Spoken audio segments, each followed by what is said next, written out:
They thought they could crush him by tearing down his barn. What they didn't know was that the man they tried to break held the key to their lake, their pride, and their power. And when he turned the valve, everything changed. On the edge of a quiet lakeside community stood a weathered barn, painted in faded red, its boards whispering stories of generations past. It wasn't just a barn. For Marcus Johnson, a hard-working black man in his 50s, it was a symbol of his family's roots. His grandfather had built it with his own hands after returning from the war, raising livestock inside and storing the harvest that fed them through hard times.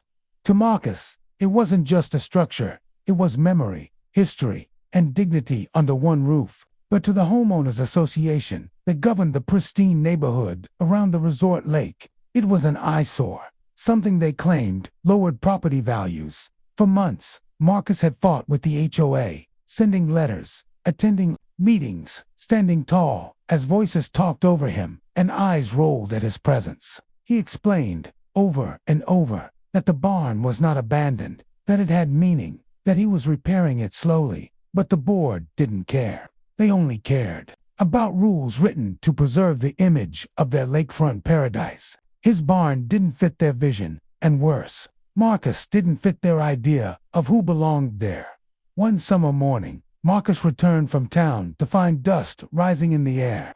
He stopped his truck on the gravel drive, heart thundering in his chest. Men in hard hats were swinging hammers and running saws, tearing into the barn's walls like it was nothing more than scrap. Boards fell, crashing into a heap. The sound of splintering would cut into Marcus's bones. He shouted, running toward them. "What are you doing? Stop! That's my property." But the men barely looked up. A smug man in a polo shirt stepped forward, one of the HoA board members, holding a folded paper. "We voted. It's condemned. You were warned." He smirked as if destroying Marcus's barn was a victory he'd been waiting for. Marcus's hands shook with rage. "That barn's been here longer than any of you. You have no right." His words bounced off cold stares. Neighbors peeked from porches, some whispering, others pretending not to see. Within hours, the barn was nothing but rubble. When the machines finally went quiet, Marcus stood among the ruins, broken boards and shattered memories at his feet. He felt the weight of injustice pressing against his chest. They hadn't just torn down wood, had torn at his very spirit, stripping him of his family's legacy. But as the sun set behind the lake, Marcus's eyes shifted to the far corner of his land, where thick brush hid something the HoA had long forgotten. An old steel valve, rusted but strong, that controlled the water flow, feeding directly into the lake the HoA treasured so much. The barn was gone. His heritage was scarred. But in that moment, standing alone in the silence, Marcus knew something the HoA didn't. He still had power. For days after the demolition, Marcus barely spoke to anyone. He went about his chores with clenched fists and a heavy heart. Every step past the pile of splintered wood was like a stab in his chest. Neighbors avoided his gaze, and the HoA carried on as if nothing had happened. Their emails to the community boasted about improving the neighborhood's aesthetics. Each word fueled the fire inside him. But when Marcus's anger boiled too high, he walked to the back of his property. There, beneath a tangle of weeds and vines, lay the secret he had always kept to himself: the massive steel valves, rusted with time but still solid. His grandfather had told him the story when Marcus was just a boy. Decades ago, before the neighborhood was built, the lake had been created by damming a river that flowed through their land. His family's property had always included the dam's maintenance valve, a heavy wheel that could open or shut the flow of water. It was forgotten when the HoA came in, focused more on mansions and maintenance valve, a heavy wheel that could open or shut the flow of water. It was forgotten when the HoA came in, focused more on mansions and manicured lawns than the old mechanics hidden behind brush. Marcus knelt in the dirt, brushing away vines, running his hand over the cool steel. The wheel was stiff, but not broken. He could feel the weight of it, like it was waiting for someone to remember its purpose. The HoA thought they had power over him, but the truth was, their entire lake the sparkling centerpiece of their resort. The jewel that drew tourists and boosted property values depended on this hidden valve on his land. At night, Marcus couldn't sleep.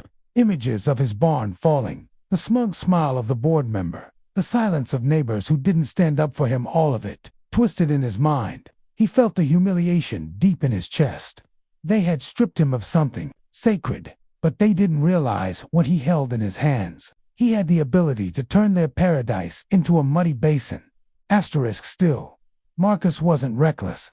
He was a man of principle, not destruction. For days he wrestled with the choice. His grandfather's voice echoed in his head. We don't let them take what's ours without standing tall. The barn was gone, but the fight wasn't over.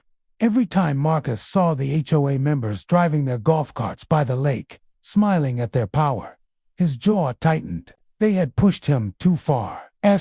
One evening, as the sun dipped behind the hills and the lake shimmered gold, Marcus walked back to the valve. He placed both hands on the steel wheel. At first, it didn't budge, the rust clinging tight, but Marcus pressed harder, his muscles straining, his heart pounding with each push.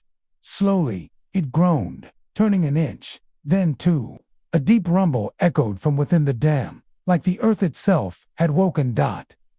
Marcus stepped back, staring at the shifting water. Where the lake fed into the stream, a thin current began to strengthen, pulling more water out. He hadn't opened it fully, just enough to test its strength. The lake rippled in response. For the first time since the barn was destroyed, Marcus smiled. They thought they had beaten him. They thought they could erase him. But the truth was simple. Without him, their lake was nothing. And now, the wheel was in his hands. By the end of the week, the lake no longer looked like the postcard-perfect scene that the HOA loved to boast about. The waterline had slipped lower, almost unnoticeable to the casual eye at first, but to Marcus it was obvious. The shallow edges revealed muddy banks where children once played, and docks that had once floated on the water now sagged half in the mud. Fish darted closer to the center, crowding in tighter spaces. The HOA board noticed at their evening meeting by the lakeside pavilion, members gathered, whispering with concern. It's probably just the heat wave, one muttered. Another suggested, maybe a leak downstream. They sent out a cheerful community email, calling it a temporary dip in water levels. But Marcus knew better. He sat on his porch in the evenings, sipping coffee, watching the water fall inch by inch, and every time he saw another board member frown at the shoreline, he felt a quiet satisfaction rise inside him. But beneath the satisfaction, his anger remained. They hadn't apologized. They hadn't even acknowledged what they had done to him. To them, his barn was just gone, erased like it had never mattered. The more they ignored him, the more determined he became. A few neighbors began to notice. Mrs. Carter, an elderly woman whose cottage sat near the dam, stopped by one afternoon. Marcus, she said softly, glancing